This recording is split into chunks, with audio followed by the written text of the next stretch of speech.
You check your phone. A number goes up. A tiny gold star bursts behind your eyes. It feels good. For 3 seconds. Then the number is just a number, and you are already scrolling for the next one. Why does the high vanish so fast? You tell yourself it's ambition, drive, the hunger that built civilizations. But the real answer is far stranger. What if more was never meant to make you happy? What if the circuit driving you wasn't designed for satisfaction at all? What if status hunger evolved for a world where relative rank meant survival, not a world where absolute abundance exists? Picture this. 30,000 years ago, a fire cracks orange against cave walls. Your ancestor sits close, animal skin draped, bone needle in hand. She stitches a pattern into the hide, not for warmth, for signal. The tribe watches. The best stitcher gets first share of the hunt. The best signaler gets the most reliable allies. In a world where calories are uncertain and predators are real, being known as capable is insurance, not luxury. Insurance. So the brain builds a circuit. Track rank, chase gap, feel urgency. Dopamine doesn't fire on having, it fires on closing the distance to the one above you. Gold thread pulls tight. Arrow progression. Each rung climbed reveals the next. The circuit doesn't know enough. It only knows higher. Anthropologist Christopher Boehm called this reverse dominance hierarchy. In small bands, anyone getting too big for their britches gets cut down. Laughter, gossip, exile. So status had to be earned visibly, constantly, publicly. Your ancestor's bone needle flashes in firelight. Every stitch a bid, every glance from a neighbor a data point. The circuit calibrated on local comparison. 20 people, maybe 50, a knowable ladder. You could see the top, you could touch the rungs. And when you climbed, the gold burst was real. It meant you are safer tonight. Fast forward. The ladder didn't just get taller, it became infinite and invisible. You compare yourself to billions now. Curated highlights, algorithmic amplification. The circuit still runs the same code. Close the gap. But the gap is a hologram. The rungs are pixels. The tribe is everyone, everywhere, all at once. Your brain cannot distinguish person I see on screen from person who controls my food share. So it treats every follower count, every like, every verified badge as a survival metric. Red bolt. Cortisol, jagged figure screams.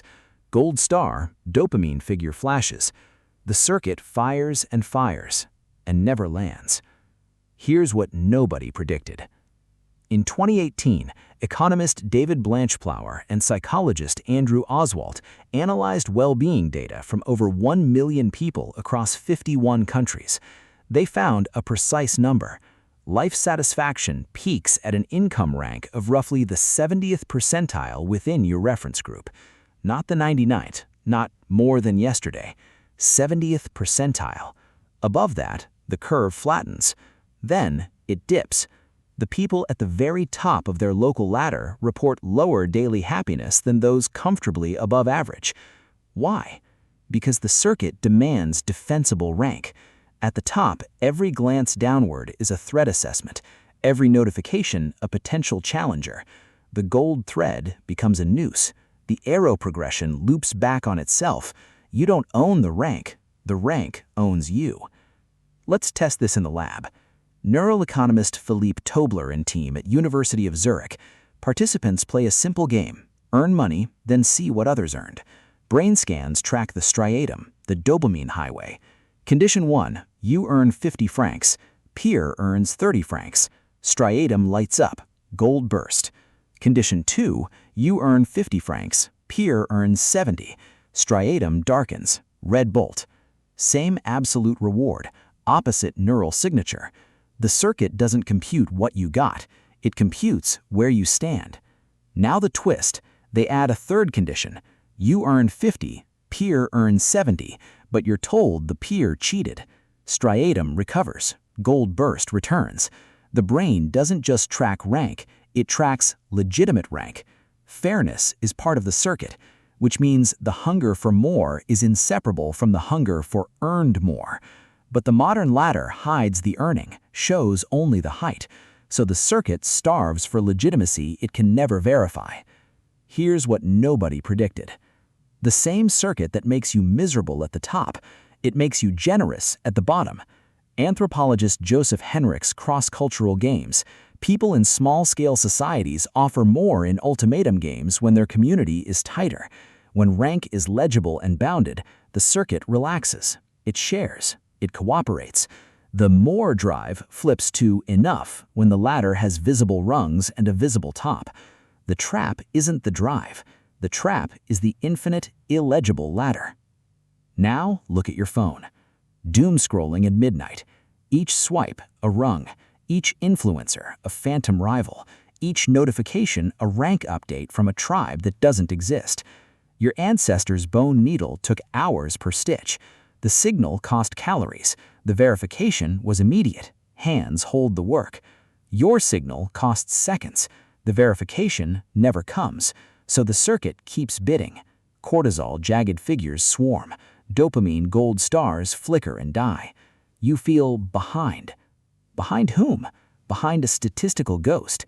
The 70th percentile of a billion-person leaderboard is a math problem, not a social position. But your brain doesn't know that. It only knows gap detected. Climb. Climb. Burnout isn't exhaustion. It's grief. Your brain mourning a predicted future. Once I reach that rung, the urgency stops. That the circuit was never built to deliver. The urgency is the function, not the bug, the feature. So what do? You don't kill the circuit. You recalibrate the reference group. Shrink the ladder until the rungs are touchable again. 10 people whose opinions actually gate your resources. 5 skills where your effort visibly moves the needle. 1 community where more means more useful to us, not more seen by strangers. The gold thread reweaves. Arrow progression shortens. Hourglass sand. Each grain a chosen comparison, not an algorithmic one. You check your phone. A number goes up. You watch the gold star burst. You watch it fade. And this time, you put the phone down.